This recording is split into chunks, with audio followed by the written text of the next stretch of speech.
You are about to enter the courtroom of Judge Judith Scheindlin. The people are real. The cases are real. The rulings are final. This is Judge Judy. Hello, I'm Judge Judy. And today on Judge Judy we have a defendant and a plaintiff. Our plaintiff, Sir Capulet, and a defendant, Sir Montague. This is the plaintiff, Sir Capulet. He's suing Sir Montague's family for the death of his only daughter, Juliet. This is the defendant, Sir Montague. He says that girl was nothing but trouble. She was the one responsible for his son's death. The kids are accused of being tough lovers.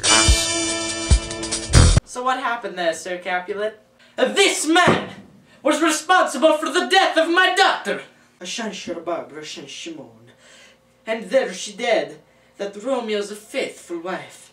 I was married them, and their stolen marriage day was Tybalt's doomsday as well, whose untimely death banished the new-made bridegroom from the city, for whom, and not Tybalt, Juliet pined.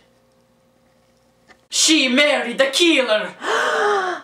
Then Juliet come to me, and with wild looks, she bid me devise some mean to rid her of this second marriage, or in my cell there she would kill herself.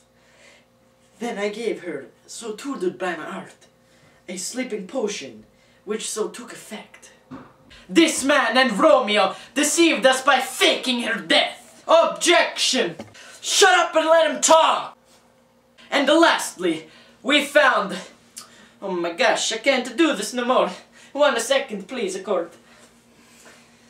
Which one of these are good? Well, this is good stuff.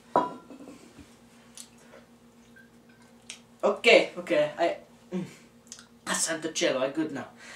We found your boy dead in Juliet's tomb, and his dagger in her heart. He came to finish the job on their botched marriage.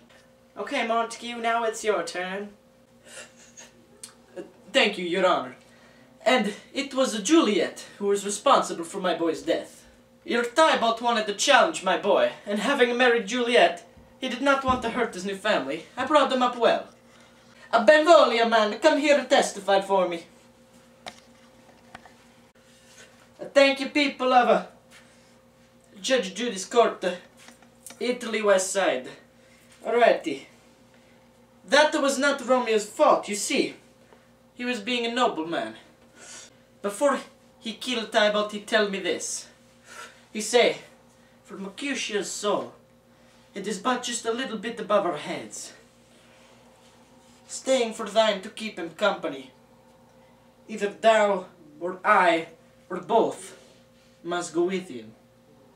His vengeance taken for a man killed with no reason at all. And Juliet kept him in the city when he was supposed to be banished. So if he get the cut, he'd be put to death. You wanted my cousin to be put to death? I put you to death. I give you some of my broomstick. I give you some of my sword. I put you to death. You not put Romeo to death. He my best friend. Hey, no, security guard, no. I talk here, I have microphone. Anyways, I say, if you put Romeo to death, no, I come after you.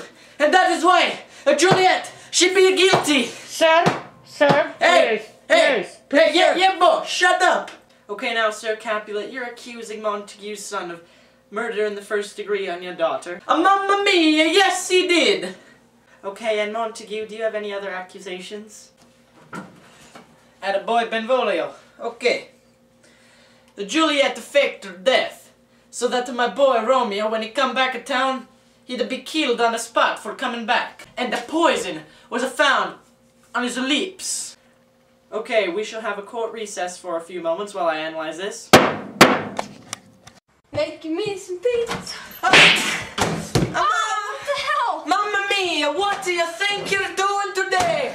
What is this? Some pasta sauce made by factory posers. This lady, she calls herself Grandma Michelina. She know how to make a sauce? No, she know how to make a sauce. You think you want to make a good sauce? You want to make your life better? I got just a sauce for you. Asciugo di nonna, made from the pride of Italy. The best sauce around. Asciugo di nonna, orca pipa. Okay, first the Montagues. We have taken a sample from the poison of Romeo's lips and traced it to the bottle lying next to him. The seal on the bottle comes from an illegal string of apothecaries in Mantua, where Romeo was. I dismiss that. And the case of Juliet keeping Romeo overnight, that was his own will, I also dismiss that. The killing of Tybalt had nothing to do with Juliet, also dismissed. My forensic team and I have decided that this is death by suicide. As for the Capulets, as Montague's witness said, Juliet's use of the potion was by her own will at the crime scene. And of that Romeo had no knowledge. As nobody witnessed the events in the tomb, I conclude that Romeo finished off a sleeping Juliet and then took his own life to avoid an earthly punishment. I rule in favor of the plaintiff, the Capulets, being that Romeo is no longer with us, his punishment falls to the family for the amount of 1 million lira, verdict for the plaintiff. Mamma mia, ma scheisse murder, ye bugagurk, so they just want my money. My gosh, what kind of court system you call this? Court dismissed. I thank you, Your Honor, for blessing a holy man like me with not being guilty in this whole fiasco. I just want to help a friend and his wife. I do mean no harm. Thank you very much. God be with you all. Thank you, Your Honor.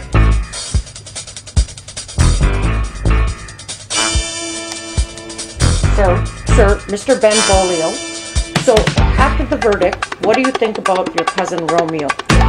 I think Romeo, he's a great guy. He's a ladies man, he's a player. He's got the moves. But I don't think he was guilty.